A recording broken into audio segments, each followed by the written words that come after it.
The good news is that Michal is actually ahead of schedule. Thank you very much. And before he is getting into his presentation, I would like to properly introduce him. So let me see what we have here. Hold 1 second, Eric. So we have with us Michal Kosinski. He is the professor at Stanford University, and his research interests encompass both the human and artificial cognition. His current work centers on examining the psychological processes in large language models and leveraging artificial intelligence, machine learning, big data, and computational techniques to model and predict human behavior. Now, Michal has co-authored Modern Psychometrics. It's a popular textbook, I highly recommend to read, and published over 90 peer-reviewed papers in leading journalists that have been cited over literally 20,000 times. He's among the top 1% of the highly cited researchers according to Clarivate. His research inspired a cover of literally The Economist. And this is amazing, in 2014, the theater play Privacy as well. So multiple TED Talks he has done, video games, and was discussed in thousands of books, press articles, podcasts, and documentaries. Michal was behind the first press article warning against, we know the name by now, Cambridge Analytica. His research exposed the privacy risks that they have exploited and measured the efficiency of their methods. Now that is a big compliment of what he has accomplished there. Without any further ado, I'd like to welcome Michal to the stage. Michal, the stage is yours, and thank you very, very much for joining us today for the summit. Please go ahead. Thomas, thank you so much for your introduction. Thank you, folks in the audience, for being here. I will use my allotted time to tell you more about my research into privacy risks, and how governments and companies are leveraging our data to our benefit sometimes, but also to our detriment. So as you very well know, we're leaving behind an enormous amount of digital footprints when using digital products and services, ranging from smartphones to online social media platforms such as Facebook or Twitter.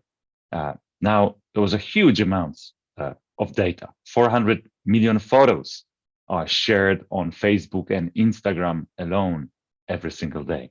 500 million tweets, 65 billion messages on WhatsApp are exchanged every single day. 5 billion searches on Google alone. 320 billion emails are being sent and received every single day.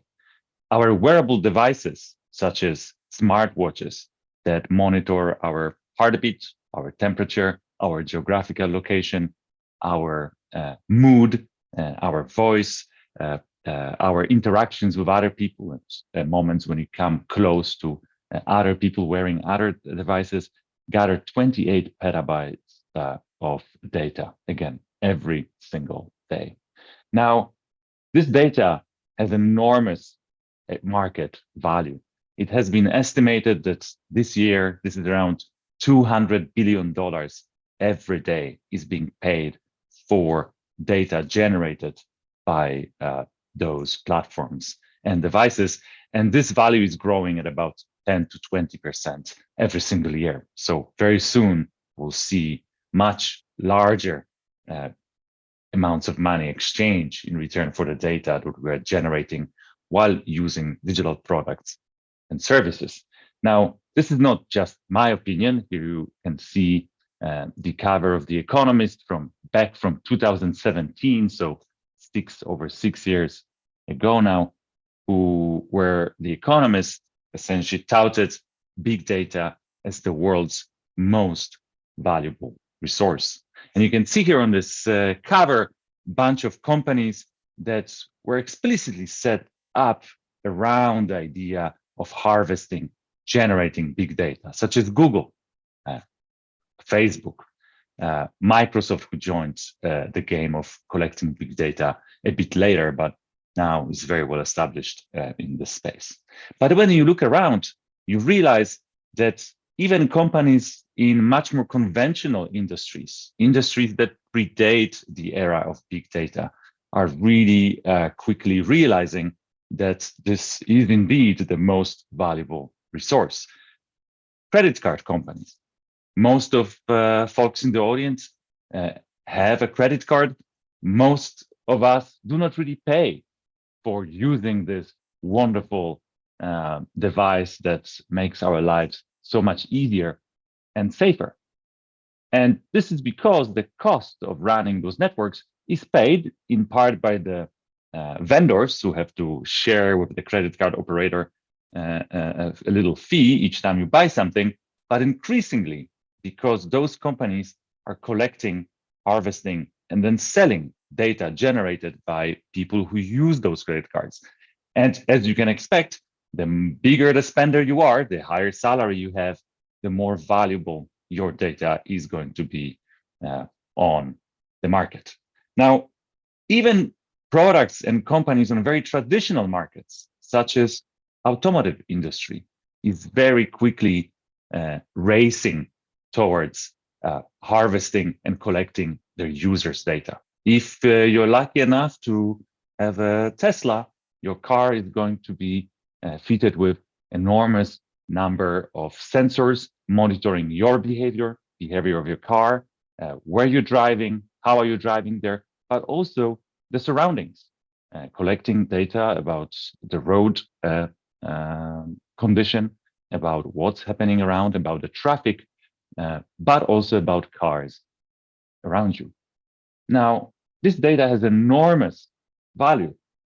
Recently, it has been estimated that the market for vehicle-gathered data very soon in 2030 is going to reach $750 billion. And this excludes the value of this data in the context of building self-driving vehicles.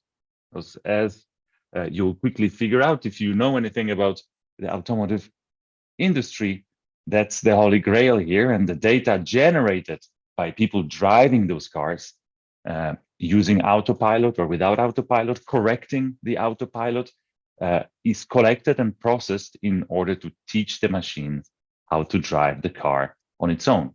Now, whoever gets there first will reap enormous benefits. All right, so what kind of insights can be gleaned from those digital footprints that are collected from us? Why would anybody pay for my clicks, my tweets, my status updates, the history collected from my smartwatch or from the car? Well, I mentioned two applications. I mentioned the fact that you can train the self-driving car using data collected from the drivers. You can also sell this data to marketers in order to facilitate targeting you with ads and product offers. But it turns out that the applications are much broader. One of the aspects of this data that's particularly interesting to me, I'm a psychologist and computer scientist by training, is that you can use big data that we are generating to create very precise psychodemographic profiles of individuals. You can essentially understand not only where they are coming from and who they are, demographically speaking, such as predict your socioeconomic status, but also understand your intimate psychological traits. And let me show you here a short video documenting one of our studies that we've conducted in order to better understand what's possible. This is now a 10-year-old study, and yet the result stands the test of time very well. They're very representative of what's possible today. In this study, we collected data from 60,000 Facebook users. Each of those users shared with us their Facebook likes, which are very generic types of digital footprints. And we also collected psychodemographic data.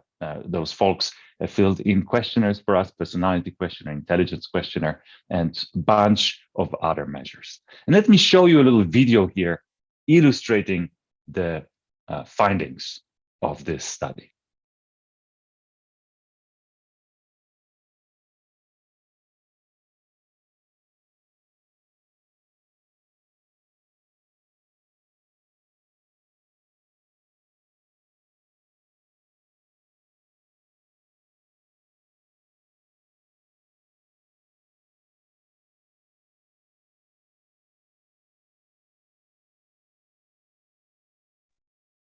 Ian, we're very sorry, but we don't hear the audio to the video, just the video itself.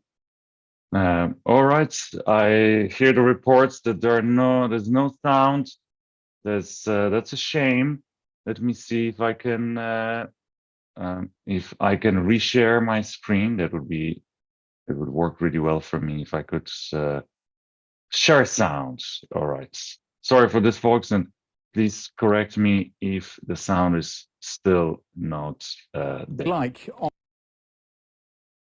Now, clicking like on Facebook is something most of us do without thinking. The University of Cambridge over in London actually did a study of what people like on Facebook to try to determine facts about them that they wouldn't otherwise know. So they didn't just look at the products, the movies, the bands that people like. They also looked at the status updates that people liked, the photos that people liked, and they were able to draw some really, really interesting conclusions about all of your likes that you're clicking can tell more about you than you might have realized, from your political values to your religion to your gender to your happiness to your age. In fact, some parts of your identity can be predicted with 95% accuracy. Accuracy was lowest, about 60%, when it came to predicting whether a user's parents were still together when they were 21. People whose parents divorced before they were 21 tended to like statements about relationships. Drug users were ID'd with about 65% accuracy, smokers with 73%, and drinkers with 70%. Sexual orientation was also easier to distinguish among men, 88% right there. For women, it was about 75%. Gender, by the way, race, religion, and political views were predicted with high accuracy as well. For instance, white versus black, 95%. The findings have alarmed privacy campaigners who fear this research could be used to commercially exploit users. So keep in mind that just because you think you're not revealing a lot of personal details on Facebook, you're still spreading the word to the outside world as well as those online marketers. Volunteers with few friends liked walking with your friend and randomly pushing them into someone or something. Hey, it's not their fault they don't have friends. Everyone they know keeps getting randomly pushed into traffic. High IQ corresponds to liking Mozart, science, and the Colbert Report.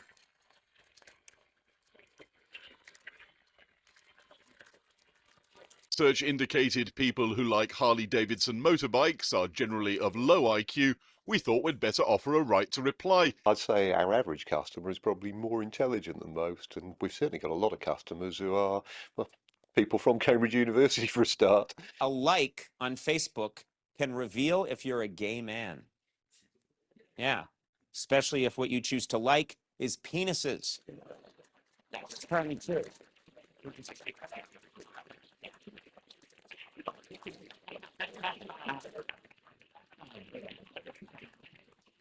That's my wife walking in. I'm like, oh, it's a joke. Okay. By the way, don't be an idiot and think that if somebody clicked on Wicked the Musical that they're gay automatically, or they clicked on Harley Davidson and they're stupid automatically. Ironically, that would make you stupid.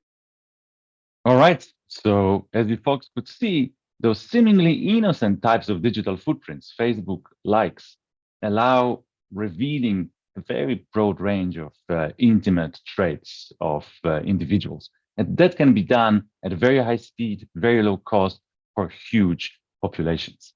So now let us ask the question, okay, so how does it work? How is it possible that those predictions can be made? So I have this little equation here that will clarify this issue. But before we jump into analyzing this equation, Let's look at one practical example. Imagine you have an anonymous Facebook user. You know nothing about them apart from the fact that they liked Hello Kitty, the brand, on Facebook. Now, is the gender and age? What is the expected gender and age of this person? Now, if you thought that those were young women, well, you're very judgmental. It turns out that the biggest fan of Hello Kitty is this retired policeman from Japan. You'll be judgmental, but you'll also be very accurate.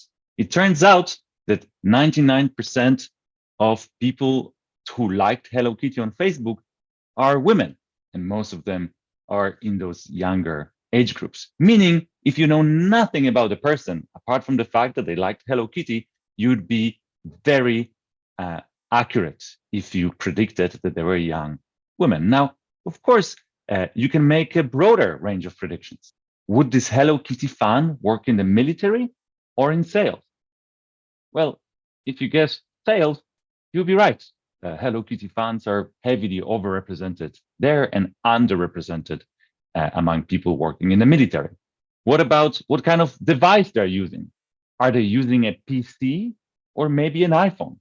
Well, of course, they're using an iPhone. They probably don't, they haven't even seen a PC, a traditional PC in their relatively short lives. So what I'm showing here is that you don't even need to be a computer algorithm. You don't need to be a data scientist. Every one of us can make fairly accurate judgments based on even individual digital footprints. Now, of course, in the real world of digital footprints, those footprints are on average much less revealing than Hello Kitty. Hello Kitty is an extreme like that has a very biased, skewed audience. Most other digital footprints, such as liking or watching or talking about Tom Hanks and his role in Forrest Gump, the movie, liking the Forrest Gump, is not as revealing about your intimate traits. Everybody likes this movie. It's just an amazing movie. But when you look closer at the data, those are just statistics pulled out from Facebook marketing platform, you can see that even here, the statistics are not equal. You can see that men, and especially older men, are overrepresented among people who liked that movie, meaning that if you know nothing about the user, just that they liked Forrest Gump, you can update your beliefs about their gender and say, well, I still don't know their gender, but it's slightly more likely that they are an older male.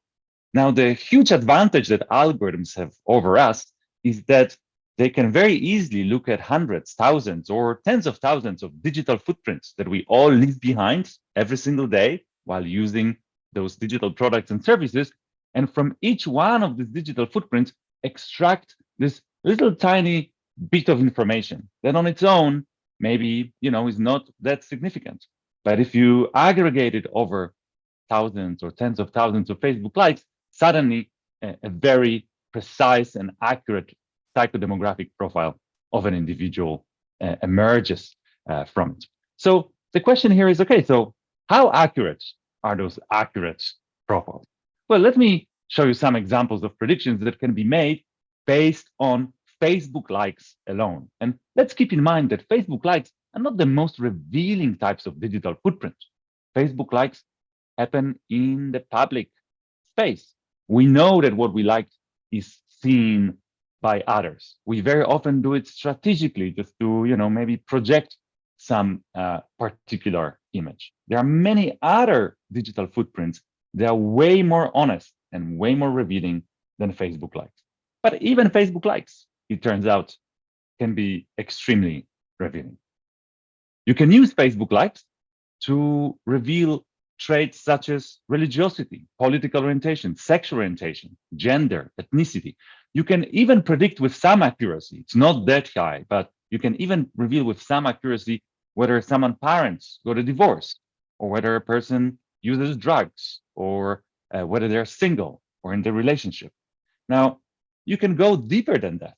Those were mostly demographic traits. You can look at people's psychological profiles. What you will see here is a plot mapping the number of Facebook likes that we can record from someone's profile versus the accuracy of predicting their personality. We use the Big Five personality model here, but one can use other models. You can see that the more Facebook likes we extract from someone's profile, the more accurate are those predictions. Now, how accurate? What does it mean? The accuracy expresses the correlation is about 0.6, 0.7 for those personality traits. Well, let me illustrate this accuracy by comparing the accuracy based on Facebook likes, or predictions based on Facebook likes, with accuracy derived from a different type of prediction model. Imagine that instead of using Facebook likes to predict your personality, we went out and asked your work colleagues to judge your personality, to fill in a personality questionnaire in your name based on their knowledge and their interactions with you. Well, we spend quite a few hours every week with our work colleagues. They know us pretty well, and this is why they can predict with quite some accuracy our personality traits. Now, how does it compare with Facebook likes? Well, it turns out that you need about 10 Facebook likes from someone's profile to predict their personality with the same accuracy as can be achieved by their work colleagues. Now, friends, cohabitants, family members know you even better. But even here, you need around 90 to 100 Facebook likes to match their accuracy of prediction. And now, the most accurate of the judges of your personality, your spouse, can be outperformed with a model using around 250 Facebook likes. Now, 250 digital footprints, that's not much. We leave thousands, if not hundreds of thousands of digital footprints every single day. And yet it turns out that a very simple prediction model, linear regression or logistic regression, can predict your personality with the same accuracy based on those 250, 300 Facebook likes as the person that knows you the best. As the person, as some studies suggest, knows you better in some ways than you know yourself. Now, this plot, I think, very well illustrates one of the most important insights of big data research, that the data visible on the surface is just the tip of an iceberg. That when you use predictive algorithms, when you use machine learning, when you use artificial intelligence to process this data, to make predictions about an individual, you can extract enormous amount of additional data from those seemingly innocent and seemingly simple digital footprints. Now, do you find those findings surprising? Are you surprised by the accuracy of the algorithms? Well, I certainly was surprised by the accuracy of the algorithms, but then I realized, hey, it's not really new. We've been surrounded by algorithms making very accurate decisions for quite some time in trading of equities, futures, options, and so on.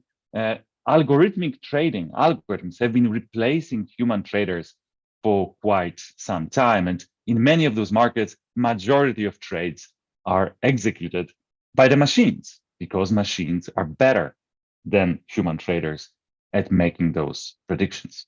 And even in my own field, in psychology, the agreement, consensus seems to be that mechanical prediction will always outperform the clinical diagnosis. So even when predicting those most psychological, most intimate, most humane traits of us humans, such as personality traits or our propensity to suffer from a particular psychological disorder, even here, machines outperform humans with quite some ease. Let me show you one study from this book, from Paul Mills' book, where he looked at a group of 29 psychiatrists and those psychiatrists were given the admission documents of people that were admitted to a psychiatric hospital.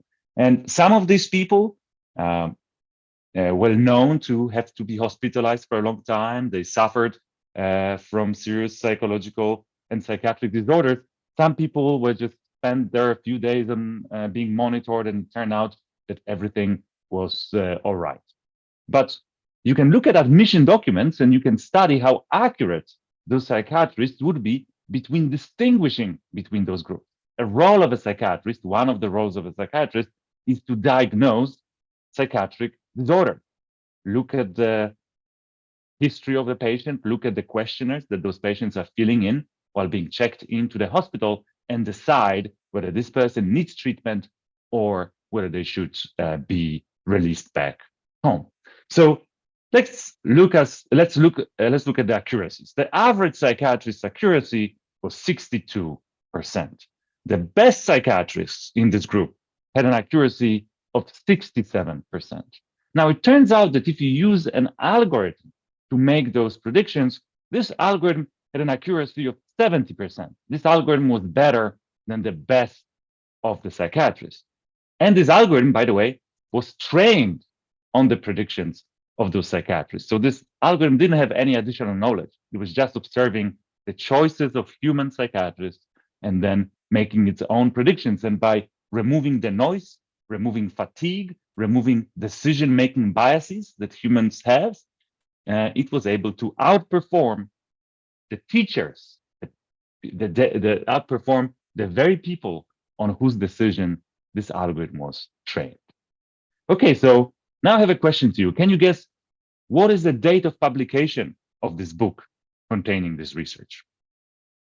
Now, I cannot see chat here, but I bet that you're guessing that those are, 1990s or maybe 2000 or maybe 2015. Folks, the date of publication of this research is 1954. That's the time where the supercomputer was IBM 650 with 35 kilobytes of memory.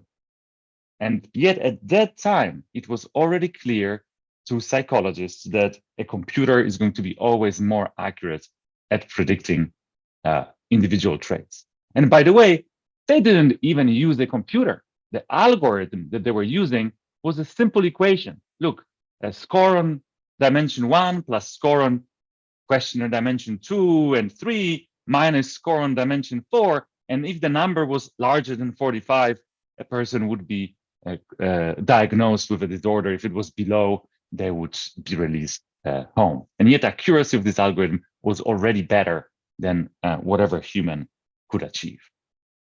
All right, so what types of data can be used in those predictions? I mentioned before Facebook likes.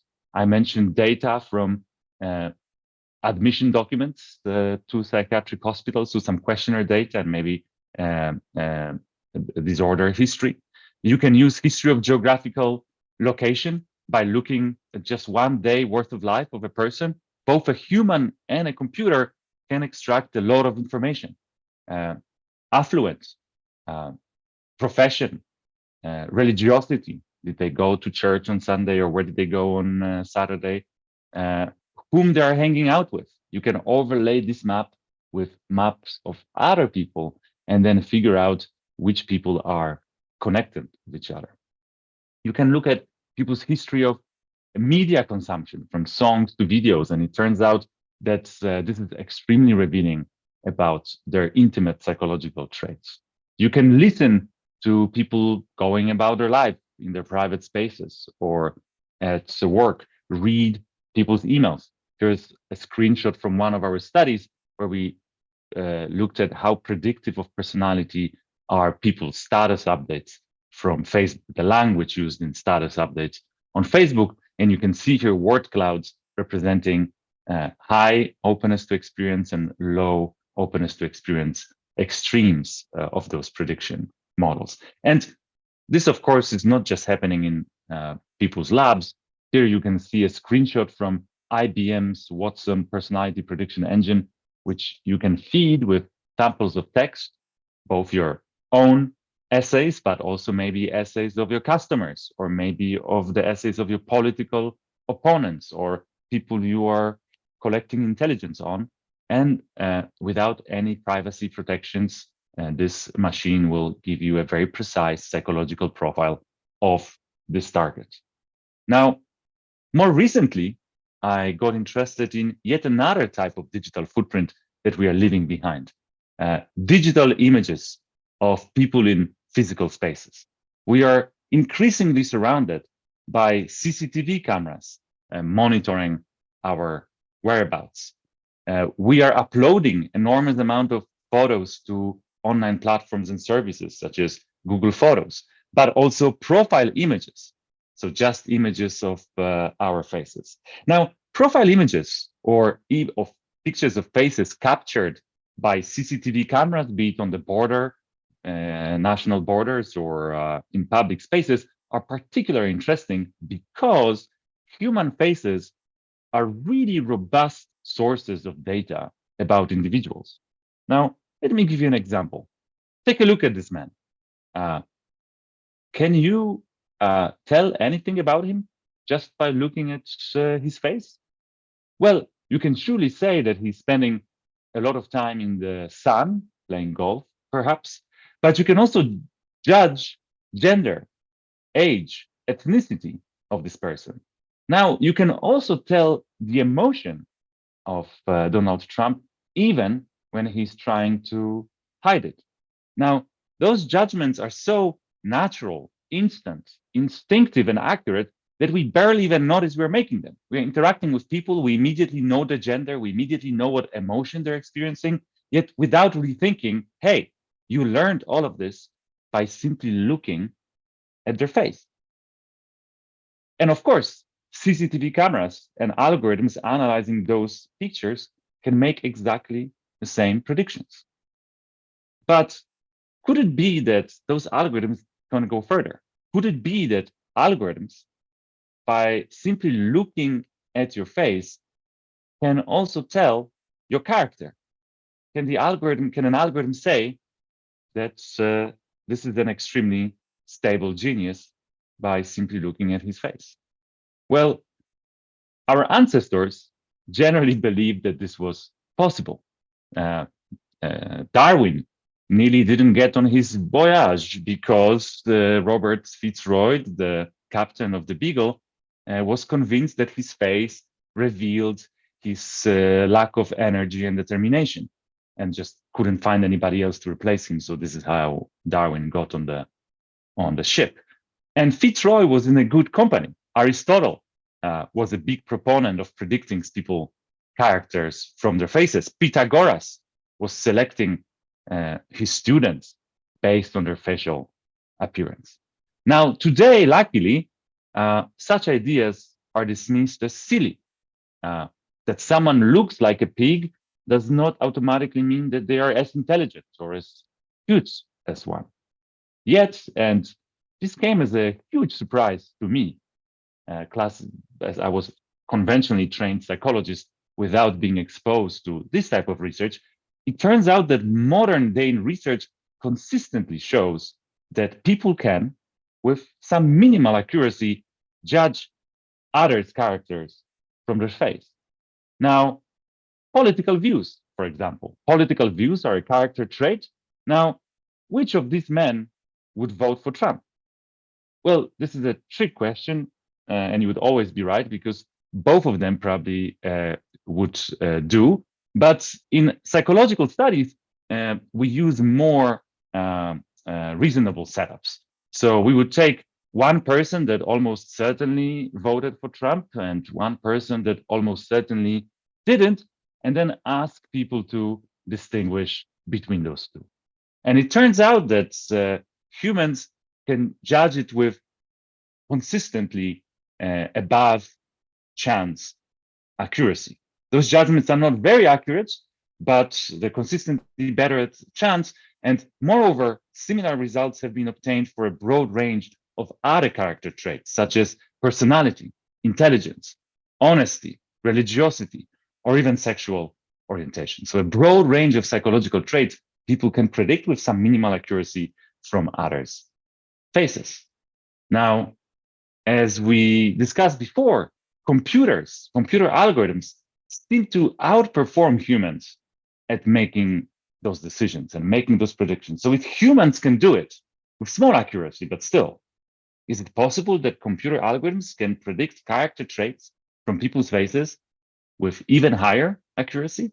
Well, that would be a serious privacy risk. So we decided to investigate. Now we are surrounded with facial recognition algorithms that look at our faces and analyze our faces. Your smartphone has one built in, and you're using it to unlock your screen. So what we decided to do, we decided to see whether those facial recognition algorithms, or more precisely, whether the vectors that those facial recognition algorithms extract from people's faces, whether those vectors encode or include information about people's political traits in this case. So we would give an algorithm a task. We would show two pictures of a conservative person and liberal person, and then ask the algorithm to extract those facial recognition vectors, and then would use essentially simple statistical procedure to see whether it could accurately distinguish between liberals and conservatives. And it turns out that, as in many other predictive contexts, those algorithms were much more accurate than humans. An accuracy of an simple AI-based facial recognition algorithm when predicting your political orientation from your face reaches around 70%, way higher than humans. And now those results were replicated across countries. So we had the US, we had Canada, we had the UK, across different environments. We had Facebook, we had photos from a dating website. And this works also when you control for demographics. Of course, your gender, your age, your ethnicity reveal your political views. But it turns out that even if you control for these variables, you compare, let's say, two women or two men of the same age and same ethnicity, the model is still able to make fairly accurate predictions. Now, how do those models make those predictions? So, of course, some of the signal surely comes from self-presentation. There are differences in how people decide to trim their beard or use makeup, or how do they comb their hair, depending on their cultural situation, or the cultural background, or the socioeconomic status and political views. So there's certainly some signal there. But the question was, okay, but what if people wanted to hide their political orientation? What if they, shaved, remove all of the makeup? What if they hide their hair? What if they all face camera directly? What if they don't make any facial expressions? Could it be that the picture of a neutral face with all of those external factors removed, could it be that we could then protect people's privacy?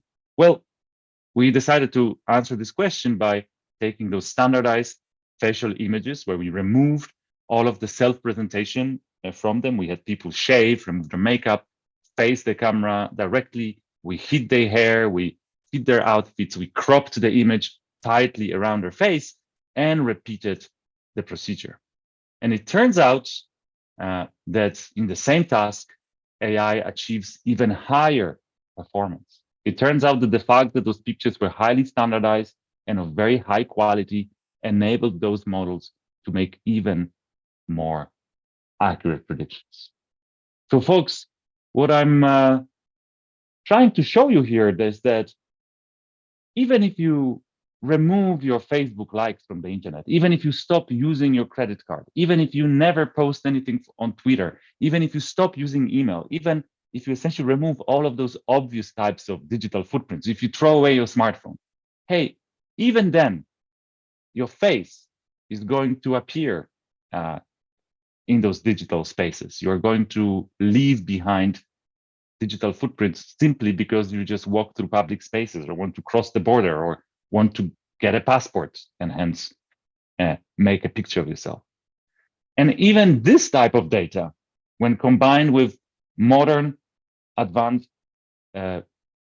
algorithms allows revealing your most intimate traits, such as political orientation or personality.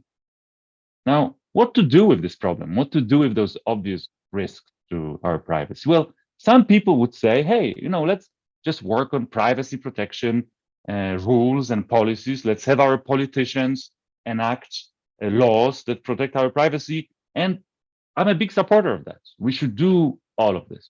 But let's not forget that a motivated third party or a motivated insider can leak even the most well-protected data. There are many organizations and institutions out there very highly motivated to get their hands on this data.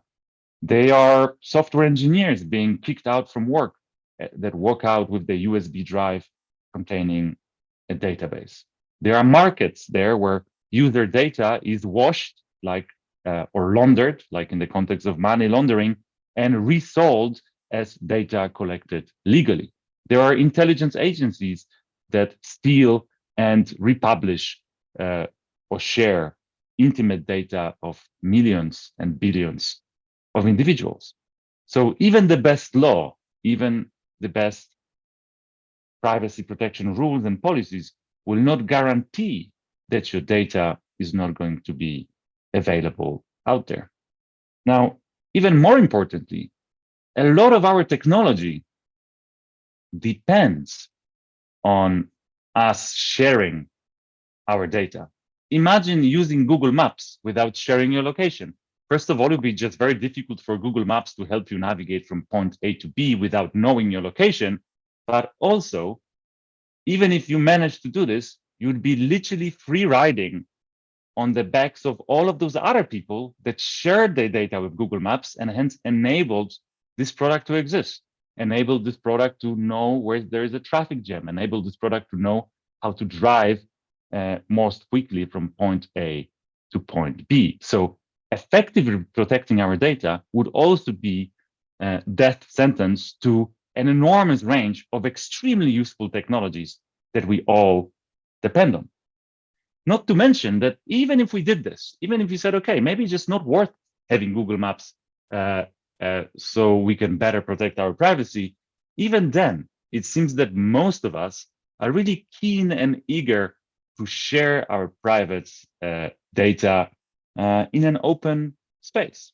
Think about Twitter users, Instagram users. Think about people writing blogs and discussing stuff in public spaces. And you know what? People should be allowed and able to do that without worrying that their privacy is going to be invaded. So what? Ask some people. Okay, my privacy is going to be invaded. I will get some ads that maybe I don't want to get. Maybe they will sell me something. Who cares? Maybe we should move on. Now, well, if you're not asleep for the last decade, you know that your data can be used for much more nefarious purposes than just selling you some products that you don't need. As Cambridge Analytica example illustrates, big data, your digital footprints, predictions based on this data can be used to manipulate your propensity to vote for a particular candidate. Now, Cambridge Analytica luckily stirred so much drama out there that people started paying attention. People started paying so much attention that Mark Zuckerberg even had to put a suit on and fly to another coast to testify in front of our lawmakers about what happened.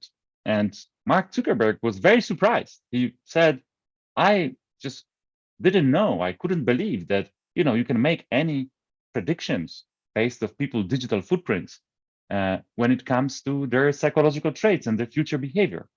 Completely forgetting that this is precisely Facebook's business model. Facebook uses your digital footprints and your behavior on the platform in order to understand you better and then target you with advertising and also target you with interesting stories and content that keep you engaged. So this is precisely the business model of Facebook, not to mention that Facebook has patented the very method that was later used by Cambridge Analytica. Look at the date here, 2012, well before Cambridge Analytica folks even graduated from high school. Facebook patented a method for determining users' personality from social networking system communication and characteristics, a method later used by Cambridge Analytica. And it's not only that, it's not only personality. Look at those two average pictures here. Each of those average pictures contains 100 males, male pictures that were averaged into one. Now, those two groups of males differ on an important psychodemographic characteristic. Now, think about it for a second. Can you guess what is the difference between those two groups of males? Well, they differ in terms of sexual orientation.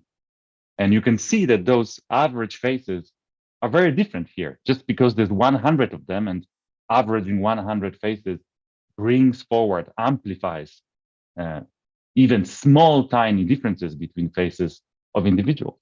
And it turns out that facial recognition algorithms can reveal existing facial recognition algorithms. The one that is in your phone can distinguish your sexual orientation with accuracy of over 92%. That's, folks, extremely close to perfect accuracy. Now, when you combine this with this map showing where the government is going to harm you or kill you if they discover that you are gay. And if you realize that even in those other countries where there may be no legal persecution, it's often extremely dangerous to be outed against your own will. I'm sorry, Thomas, I was interrupted. Should I stop? Anyway, I will just go on because I've lost 2 slides. You should realize that those algorithms are extremely dangerous. And you can see that companies are doing it. Here you have a patent from 2012. It's around the same time when Facebook patented a method for using Facebook likes to predict personality. You can see a startup patenting a method for predicting psychological traits from facial images. And it's not just facial images. I showed you before a plot showing that you can use Facebook likes to make equally accurate predictions of people's sexuality traits, sexuality and other intimate traits. So let me just conclude this talk with the following statement. Look, folks, I'm all for regulation protecting our privacy. I'm all for implementing technologies that help us stay anonymous and our data hidden and under our control. But this doesn't mean that breaches of privacy will not happen. In other words, we can all agree that tornadoes should be illegal and we should just outlaw them. And yet, even the most well-meaning regulation of this kind will not stop tornadoes from coming. So apart from working hard to make internet and other spaces more private, we should also start thinking hard now how to make sure that even when those breaches are happening, even when those tornadoes are coming, our societies, our minorities still can have happy, safe, and secure lives. And I should stop here and release the floor back to Thomas. Michal, I am beyond speechless. First of all, thank you very much for joining us here this morning. I am so glad, in behalf of all of us, that we did not, move you off the panel because you couldn't do it yesterday. This is very AI related. But here's my takeaway, and we will take a few questions in a second. I can almost predict for myself that when I go to sleep tonight, I will literally think about this talk for the rest of the day. The reason is I like to consider myself an optimist. And I'm always preaching and like to encourage startup individuals to look for the opportunities. But this speech, and I will promise you, we will make everything we can that this thing is going viral. The knowledge that you just shared, it feels like a damper. It's like scarcity, like beyond I could have ever imagined.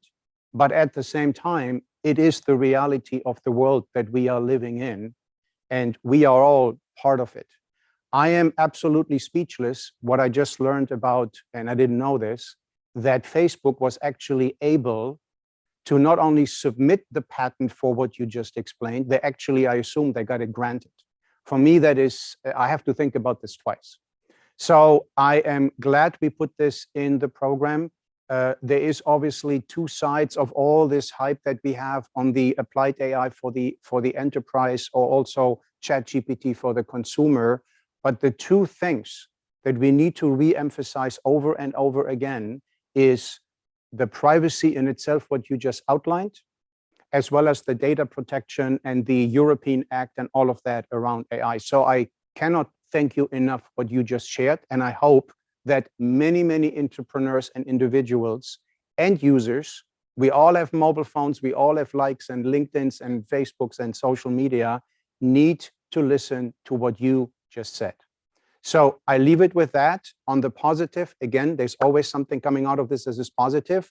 Maybe you have just ignited a few entrepreneurs to think about all of what you just said and use Web3 and blockchain technology to some extent in some use cases to address the issues that you just outlined and make it a more better, more privacy respected world.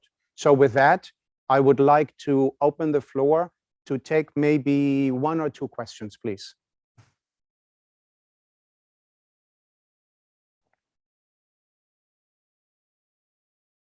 Sonia, do we have a question?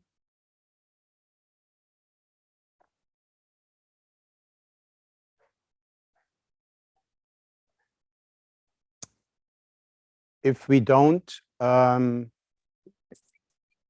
Hi, Thomas. Yes, we do have one question. So using, and it's referencing everything that was discussed, using real data, such as harvested from Facebook and other social media platforms, is increasingly frowned upon due to privacy issues. What is your assessment of AI-generated synthetic data to be used by marketers for demand validation, price optimization, product innovation, and so on? Sonia, thank you so much for relying this question. Thomas, thank you so much for a wonderful summary and inviting the questions. And thank you to the participant for asking it. It's a very important question. So there are a few issues here. First of all, in order to train those models to be able to simulate real human participants, they need to hover in real human data. So we have this chicken and egg problem here. And of course, we can say, well, let's just have data from 1,000 people or 10,000 people, and maybe that's enough. But the answer to it, well, yes, 10,000 people data should be enough. But if someone else comes up with their own AI model that is based on the data of 100 million people, this model is going to be even better. And corporations and governments will naturally push towards, better, more accurate products. So while I completely agree that those artificial participants are going to be much more widespread, those artificial participants are conceptually not different from a statistical model. Now, I'm studying large language models like ChatGPT-4. Now, those models, I argue, have their own psychological mechanisms. They have their own biases. Some of them they learn from humans, from the training data, but some other biases and some other mechanisms they develop spontaneously on their own as a kind of a phenomenon or byproduct of a model itself. But when you ask this model to behave like a participant or answer a questionnaire as if they were, a consumer for a particular product, what they're essentially doing, they're trying to model for you those particular consumers in the same way as our statistical models of the past, pre-AI statistical models, also tried to model a particular consumer.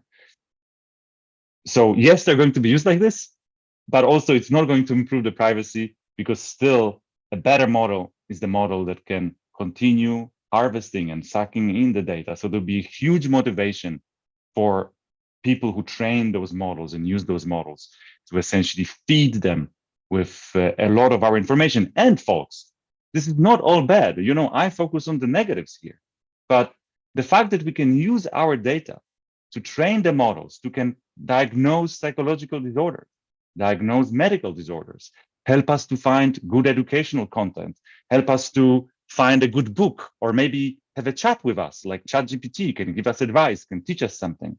Those are tremendous benefits of those technologies. So the same technology that is creating those huge and, you know, unsolvable in some ways privacy risks, the same technology is providing us with enormous benefits. And this is why I actually honestly hope this technology is not going away, because we're just all benefiting from it, and especially those underprivileged ones and people who did not have access to human psychiatrist or a therapist, people who struggle to pay for a visit with a doctor or do not have a doctor in their community. Those folks, you know, I can go to a real doctor. I don't need to ask ChatGPT for medical advice. But there are literally billions of people in the world that do not have this tremendous privilege. And for them, those technologies that are fed on our data, on the data of medical doctors and my medical records, those are technologies that can be literally life-saving. This is why I hope that the actual takeaway from my talk will be, let's not shut down Facebook and those models. Let's just make our world more safe to people regardless of whether someone invaded their privacy or not. Let's create a legal and social norm that, as you say, create a situation when we frown upon our privacy being invaded and our data being shared publicly, and yet at the same time enable companies like the companies that you hopefully will build in the future to build wonderful, life-changing and society-changing models based on the same data. Michal, I think with what you just said, I cannot have closed this session in a better way than actually what you just did. So I thank you again, and I will openly here re-invite you to any future sessions.